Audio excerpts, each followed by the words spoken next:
Welcome to Policy on Demand. I'm Chris Desmond.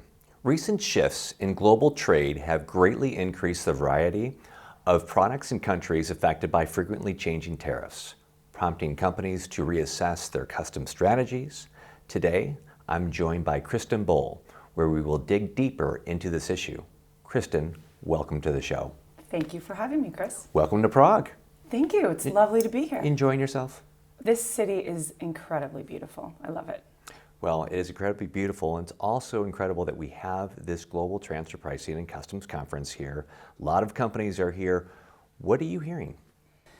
It's been an amazing couple of months leading up to this, Chris, because you and I both know from the discussions we're having before this conference how important it is for companies to approach tariff mitigation and strategies from a cross-functional perspective. And that's one of the reasons that we are here in Prague for PwC's first ever Global Transfer Pricing and Trade and Indirect Taxes Conference. We have brought all of our professionals in these areas together because our clients have demanded it. They see the need to come together as a cross-functional team to address the things that are happening in the market, and so we've done the same at PwC.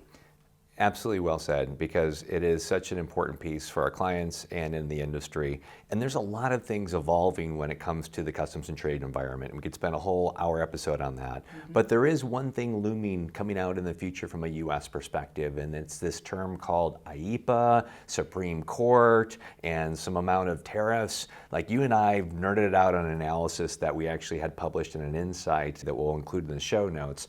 But can you kind of give an overview of what is kind of potentially this Supreme Court case? It's going to start on what, November 5th? That's right. So everybody by this time has heard about the IEEPA tariffs, and that issue as to whether the administration has the authority to pass those tariffs is currently in front of the US Supreme Court. And as you said, on November 5th, they're going to be hearing oral arguments on that. Whether or not the Supreme Court says those are legal is a huge issue for our clients because, as you and I nerded out on the issue, we have done the work to estimate how much of IEEPA tariffs have actually been paid by companies over the past several months, and it's over $100 billion. So it's last several months, so I think it's the time period, it's like February of 2025, that's when it was announced, 30-day delay, going into effect in March, so like March to October 31st, that's the time period we're focused on. That's correct. How much was the big number? It's over $100 billion. $100 billion. That's what's on the table for companies to potentially go get in refunds if the Supreme Court ultimately says these tariffs are unlawful. It's a huge number. And so companies are out there asking, how do I go out there and attack that? And that's the question. Like, let's like, the lottery's been won. If by chance they're deemed to be completely illegal for that period of time, and I'm assuming it's a piece in time, we'll get into why in that in a moment. But if that process happens where companies are like, we need to go get refunds, what are the options? So there's the knowns and then there's the unknowns. Okay. There's a couple different mechanisms that may be available to importers, and those are the knowns. We know things like post-summary corrections and filing protests. Those are mechanisms that have been in place for eons, and companies use them all the time to go back and amend or fix customs entries. But then there's the unknowns.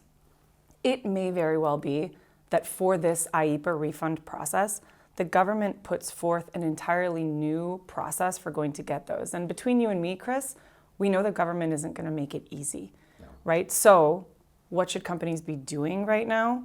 They should be starting right now, even before we know the outcome, gathering their data, gathering their documentation, so those things are lined up. Because when that process gets set forth, you don't want to be the 100th company in line, you want to be the first company. And I imagine, let's pretend that that does happen where they're deemed to be illegal. And all of the C-suite's going to look at this saying, cha-ching, we're going to have this windfall of money.